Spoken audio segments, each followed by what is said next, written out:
On April 29, 2021, Manford, Oklahoma police detective Michael Patrick Neely was found guilty in the murder of Mansfield, Oklahoma police chief Lucky Miller, after an incident on the 10th of November 19 of which both men visited Pensacola Beach, Florida for a training seminar. While sharing a room, the staff of the hotel received noise complaints throughout the evening. The last of which, security entered the room to find Mr. Neely was found on top of his chief, Mr. Miller.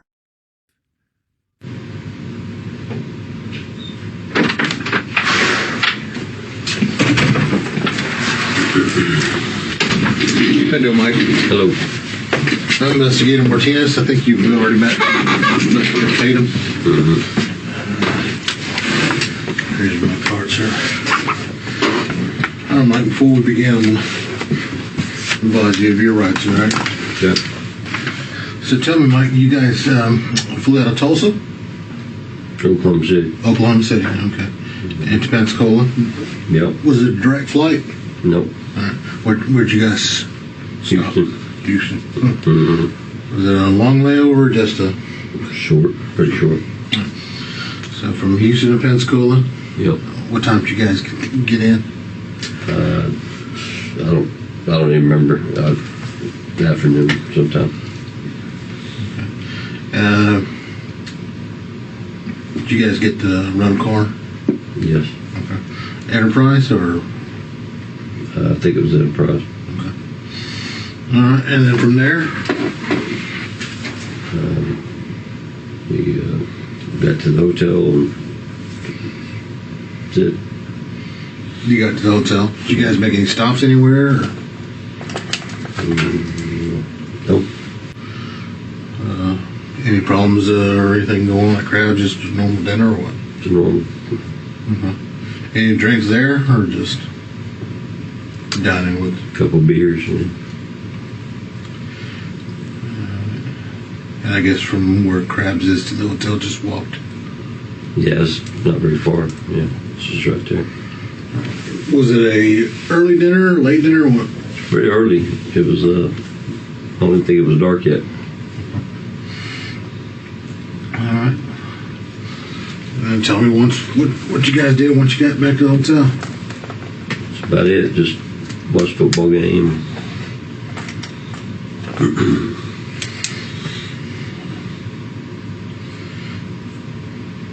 Any particular team or just football in general? That was a Dallas game starting. Dallas and somebody, I don't remember who. All right. Do you remember hotel staff or a hotel employee coming up and telling you guys to keep it down? I don't remember that. So what is the last thing you remember as far as that evening until the football game? Michael doesn't know that the chief is dead, and he is about to ask in a very strange way. Well, I mean, I know you're asking me questions, but can I ask you a question? Absolutely. Okay, homicide. Who is dead? Dead. Dead. Yes, sir. Okay.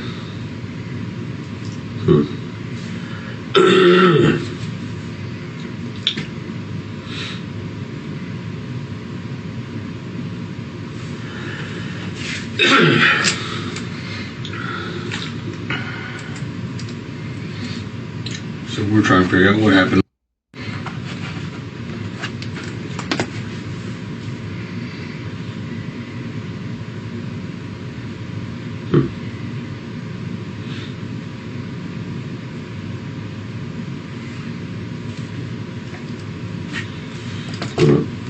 I guess I probably don't have anything else to say then. I've got nothing to say to you. All right, sir. Okay. No idea what I was being charged with. Yeah, you're being charged with second-degree murder, and you're fixing to be booked in the Escambia County Jail with no bond. And we've already notified your wife. Okay.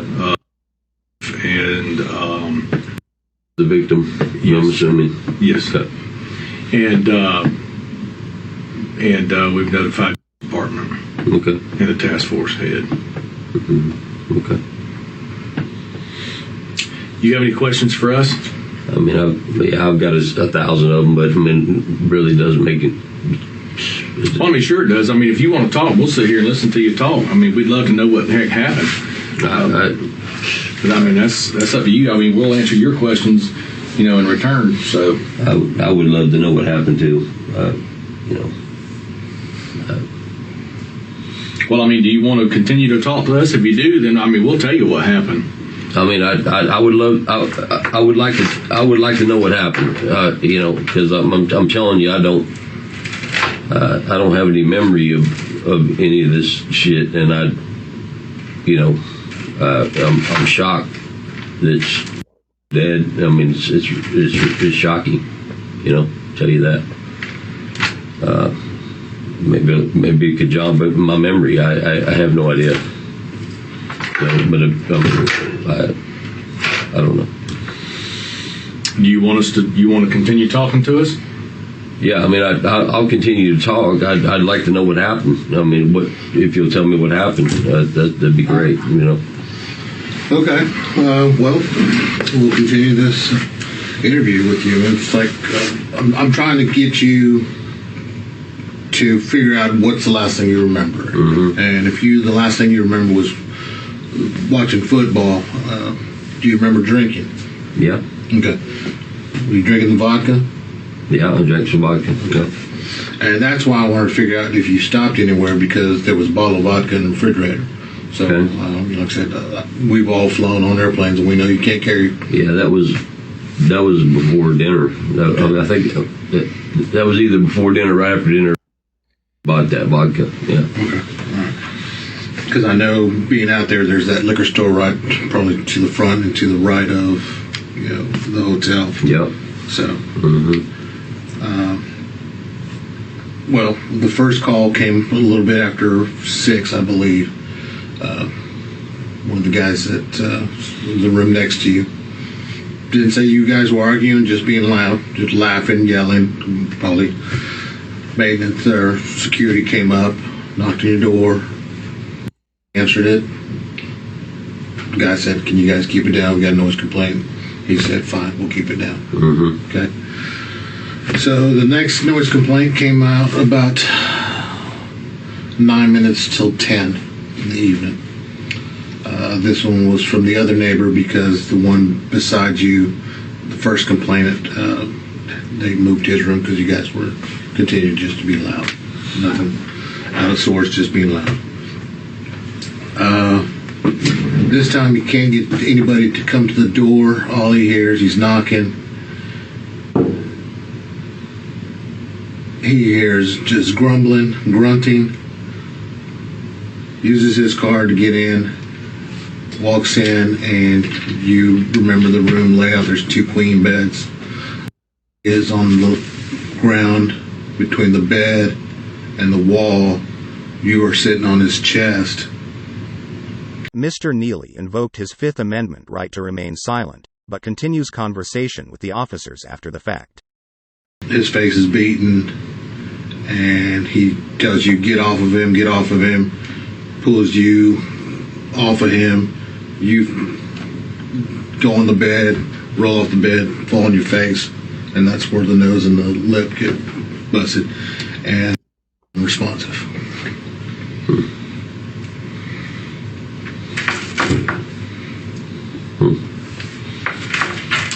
Okay.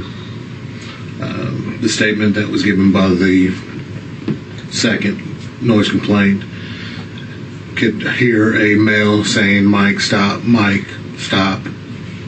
then it just went quiet. You would think, being a detective, Mr. Neely would understand the need for a lawyer at this point. Yet he continues talking to the detectives.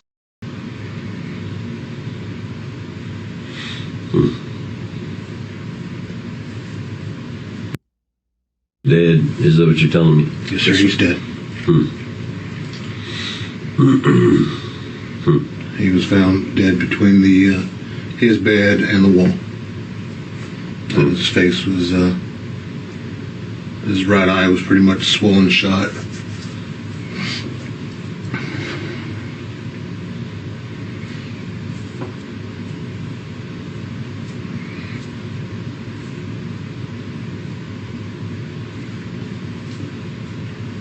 Does any of that jog your memory, Mike?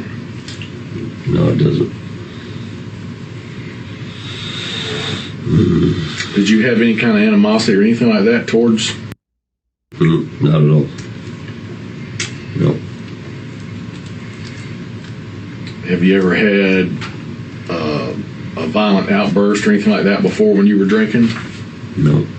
Anybody ever told you that you got violent when you drank? No.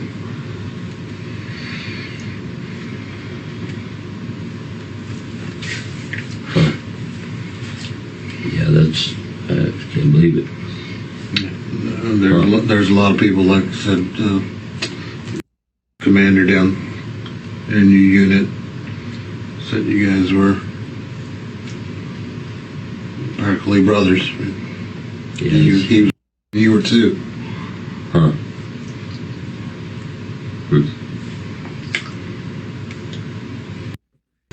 Do you have any questions for us, Mike? It's just unbelievable. I just, Did you make any phone calls? I mean, I called my wife, earlier in the night.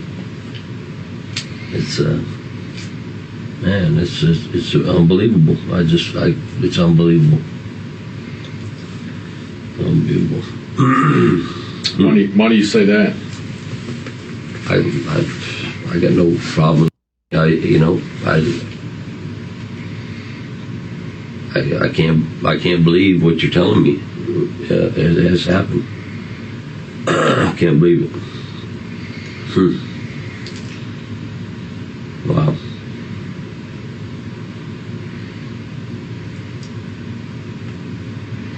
Well, this sucks for us just as much as it does for you. I mean, having to arrest a fellow officer, for something like this.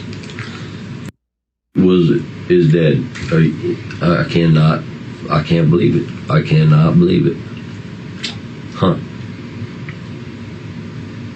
And from what? What's he dead from? well, right now, like I said, we don't know until we have the autopsy. Right.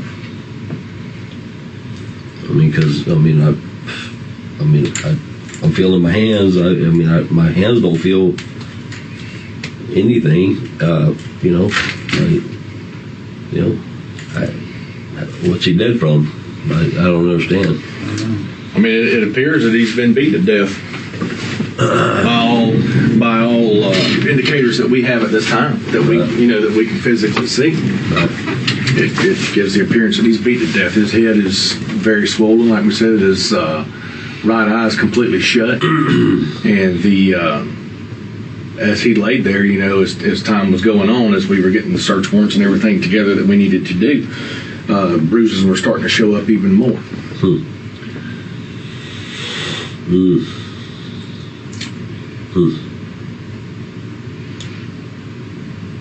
I mean, you can't think of anything that would have triggered you to jump on? Nothing. It's nothing. It's unbelievable. Something happened at some point in time that triggered a reaction from you, and that's what we're just trying to figure out ourselves. I mean, we find out that you guys are down here for a damn homicide and crime scene class. Yeah. Sent down here by, and then this mess happens this morning or last night. It just throws all of us for a loop. It throws all your bosses and everything, your owners and everything else for a loop. Yep.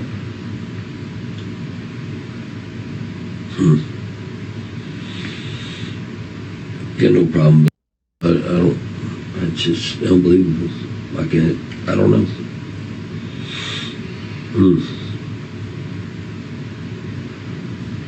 At what point in the game do you remember?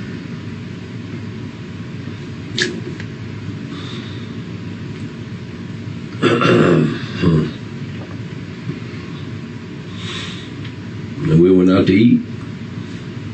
Was the game playing when y'all left to go out to eat? No, we came back. It was a Dallas game.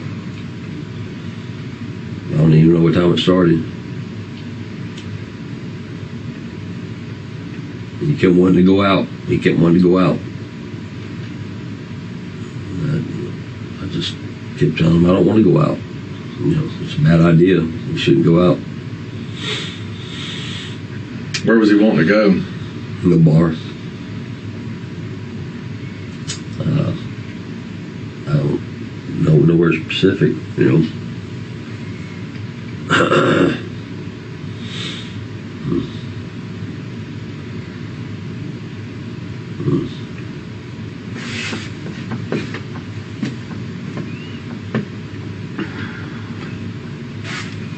Did he keep on about it and you got upset about that? Well, he kept on about it, but I don't remember getting upset about it. You know, he kept on about it. It's like,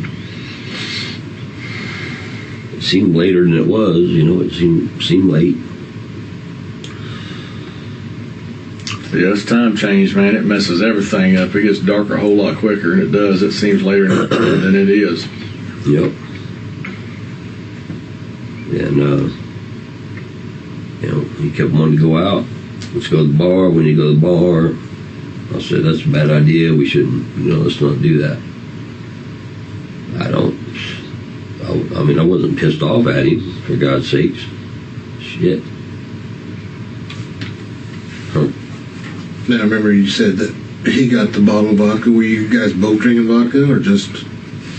Yeah, I drank vodka with him, you know. Because that way it'll be something the ME's office will need to know, especially when we do the toxicology.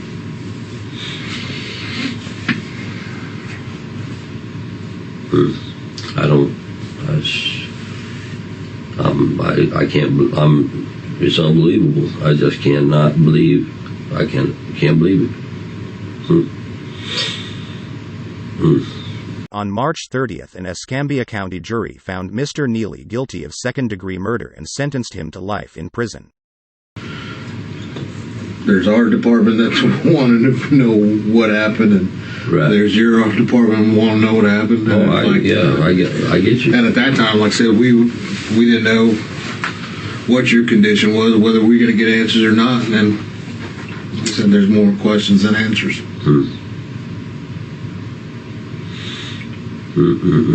Especially since you guys had such a close relationship to begin with. Yep.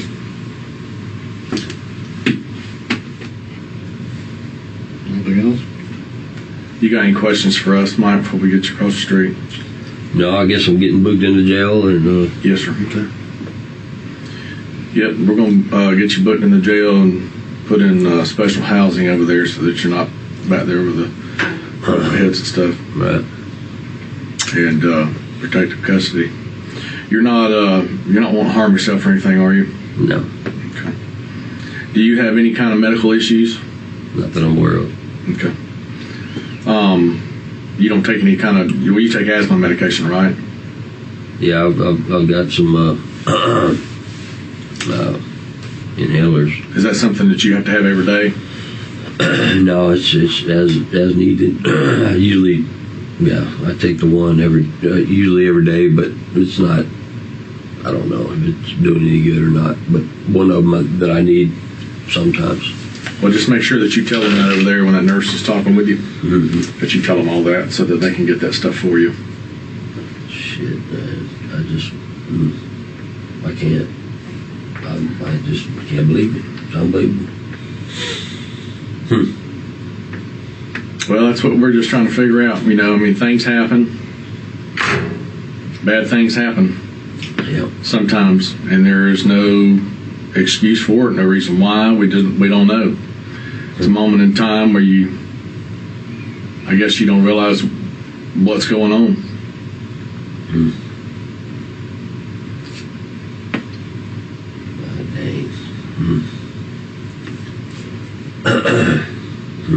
Mr. Neely was subsequently held without bond until his trial date. His car's going with him? Yes. Yeah. Okay. Thank you. I'll let you all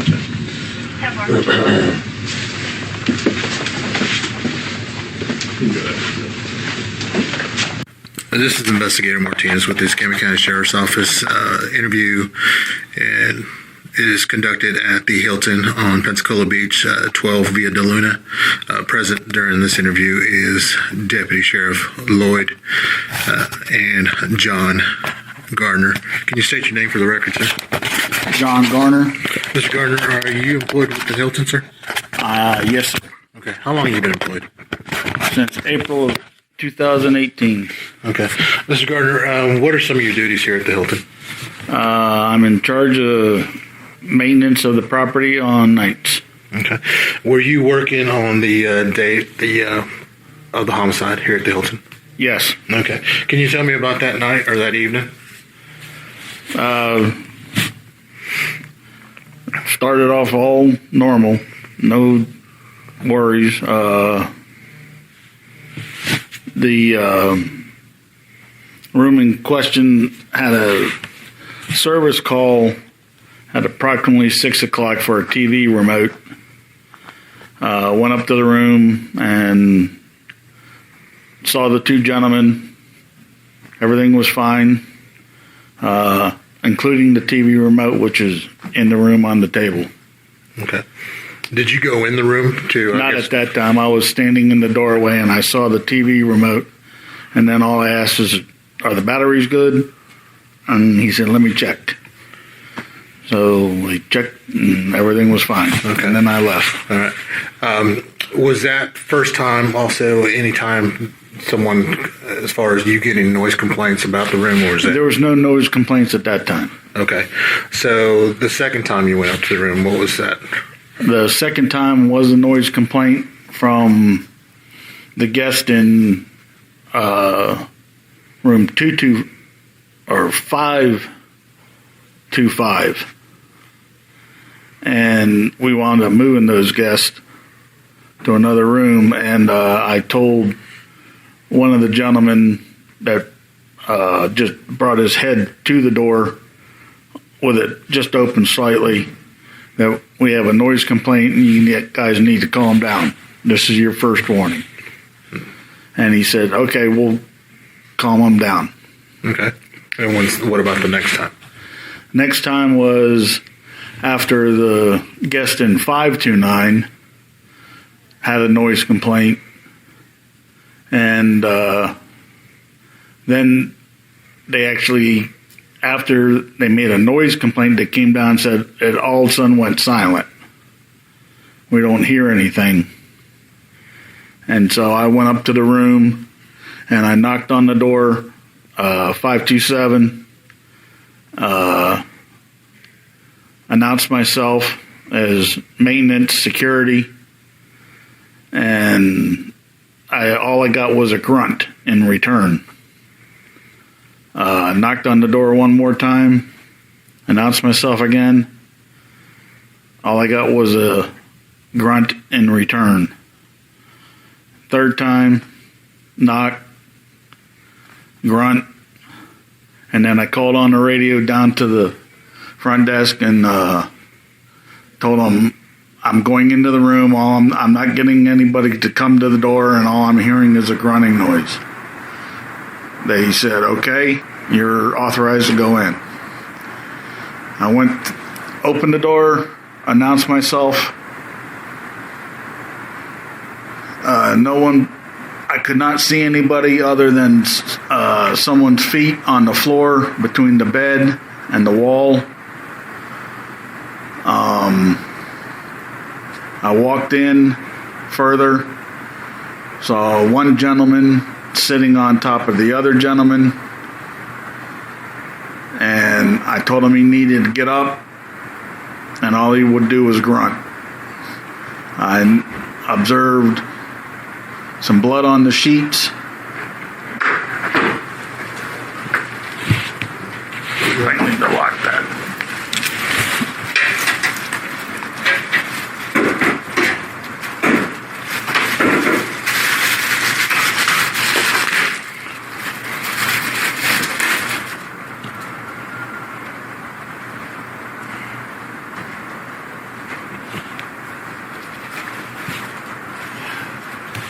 Using this room? Yep, just for a few minutes.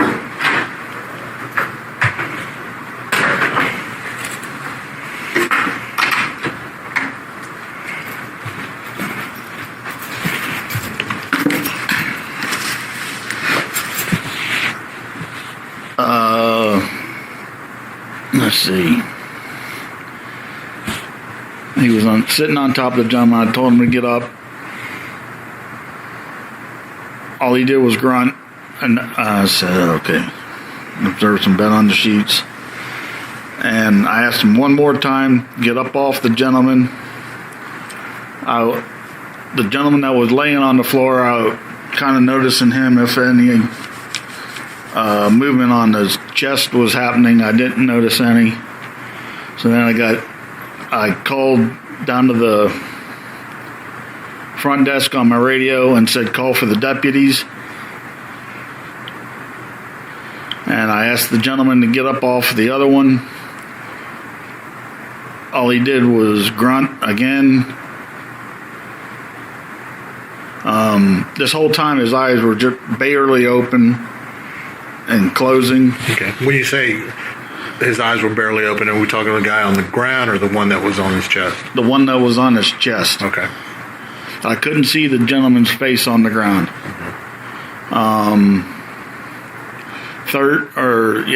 A third time asking him to get up. He did not. He grunted. I got up on the bed, grabbed the gentleman sitting, grabbed him by the arm up near the shoulder, pulled him off to have him fall on the bed, and I noticed the gentleman on the floor, his face was discolored, and then I called on the radio, called for the ambulance, the rescue squad, and then the gentleman that was sitting on him, I then realized he's on the floor, face first in the carpet, and I didn't do any more until, other than going to the door and just observing the one on the floor staying still. As far as the gentleman, I pulled off, and there was still no movement from the other gentleman that was being sat on. And that was the one between the bed and the wall? Yes. Okay. And then I just waited for the deputies to arrive, and then they took over the room. Okay. So when you said you waited, were you waiting in the doorway, the threshold of the door? Yes. And the door was open, no one came in, no one left? Other than me, no one went in that room. Okay. So, and the gentleman that I was keeping the door open mainly to keep an eye on the gentleman that was face first that I pulled off. Okay. So when you said you got on the bed, you pulled him up, did he come up onto the bed with you? Or did you pull him? I was on the bed. I was standing on the mattress. Okay. Yeah. And I grabbed him by, like I said, the upper arm or shoulder area, and I pulled him to get him off. I was intending him to stay on the bed. Okay. I wasn't actually trying to throw him across the room, but I don't know. Okay. All right. So, and the gentleman you saw sitting on, we'll say it's the victim that was laying on the ground between the wall and the bed, is the one that was laying face down near the dresser and the foot of the bed, correct? He's the same guy that EMS attended to once they arrived. As far as I know, the EMS attended both of them. Okay. But he's the one that got removed from the room. Were you there when he got Yes. transported? Yes. Okay. The one they transported was the one I pulled off, the one that was sitting on the chest of the guy between the bed and the wall. Okay. All right. And then you also provided us the log of the card reader on the door, correct? I did. Okay. And that'll show the time that you went into the room? Yes, it will. Okay. All right. Is there anything else that you think that is important that you can remember more about that evening? What's important? Nothing glaring at me. Okay. All right.